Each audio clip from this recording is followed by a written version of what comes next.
तो कर्नाटक में कांग्रेस को स्पष्ट बहुमत मिला है, प्रचंड बहुमत मिला। आंकड़ा एक बार फिर आपको बता दें, 136 सीट के साथ कांग्रेस कर्नाटक में सरकार बनाती हुई नजर आ रही है। बीजेपी महज 64 सीटों पर सिमटती हुई नजर आ रही है। जेडीएस की बात करें, जो किंग मेकर बनने का दावा कर रहे थे, महज 20 सीटें ही मिली हैं और इस वक्त जेडीएस की कोई भूमिका कर्नाटक की सियासत में नजर नहीं आ रही है। अन्य की बात करें तो अन्य को 4 सीट मिली हैं।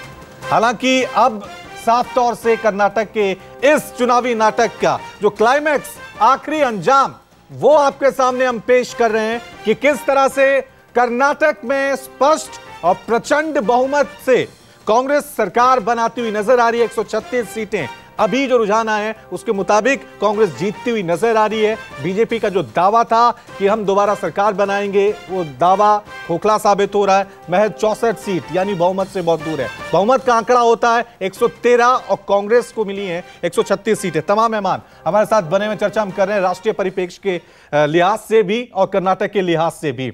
शलमणि त्रिपाठी, ज्योति कुमार सिंह, सतगौड़ा पाटिल, विजय ग्रोवर हमारे साथ बने हुए हैं। त्रिपाठी साहब, आपसे ही मैं एक बार फिर रुक कर लेता हूं, क्योंकि जिस तरह से अभी हम आंकड़े की बात कर रहे हैं, दक्षिण में क्या माने ये बीजेपी के लिए अब चिंता का विषय हो गया? क्योंकि कर्नाटक ही एक जगह थी जहां पे बीजेपी दम भरती थी कि हम पूरे देश में हैं, लेकिन अब दक्षिण में बीजेपी का दरवाजा बंद हो गया। स्ट्रेटेजी बदलने की जरूरत है। देखिए, मुझे लगता है कि आप उसको अपने नजरिए से देख रहे हैं, पर हमें लगता है कि आप आने वाले वक्त में देखेंगे ये हमारे लिए समीक्षा का विषय जरूर हो सकता है। और कम से कम अच्छी बात यह है कि आज हमारे कांग्रेस के लोग ईवीएम को निशाना नहीं बना रहे, अब ईवीएम पर सवाल नहीं उठा रहे। वरना तो आपको पता है कि हर चुनाव के बाद ईवीएम बेचारी गुनाहगार होती थी, कांग्रेस पार्टी गुनाहगार नहीं होती थी। हम तो ये भी नहीं कह रहे कि हाँ ईवीएम की गलती है, हम तो कह रहे कि हाँ ठीक है, जनता ने जनादेश नहीं दिया है, लेकिन एक अंत ही एक शुरुआत को जन्म देती है। और आप देखिएगा कर्नाटक के जो नतीजे आएंगे, वहां में जो लोकसभा के चुनाव होंगे, लोकसभा के जो नतीजे आएंगे, आप देखिएगा किस तरह के परिणाम आते हैं। हम निराश नहीं है। हाँ, ये जरूर है कि हम इस बात की समीक्षा करें कि कहां पर चूक हुई है। हमारा वोटिंग परसेंटेज, मैंने कहा कि वहां पे जहां पर हम थे 0.4% का केवल उसमें अंतर आया है, लेकिन वो और बढ़ना चाहिए था।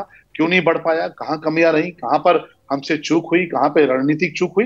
निश्चित तौर पे समीक्षा करने का अधिकार सभी का है, लेकिन हमारा भी। त्रिपाठी साहब, एक समीक्षा ये बहुत जरूरी हो जाती है। अगर लोग 2024 के लिहाज से हम बात करें, पश्चिम बंगाल, वहां भी 40 से ज्यादा सीटें हैं लोकसभा की। बिहार, वहां पे भी सीटों का एक बड़ा आंकड़ा है। वहां पे कर्नाटक, तो ये 3 बड़े राज्य हैं। यहां पे आपकी सरकारें थी, बिहार में, कर्नाटक में, ये अब आप खो चुके हैं। देखिए, ये जो विचारधारा, ये कांग्रेस इस विचारधारा पे चलती है कि जहां पर सरकारें होती हैं वहीं पर लोकसभा चुनाव जीते जाते हैं।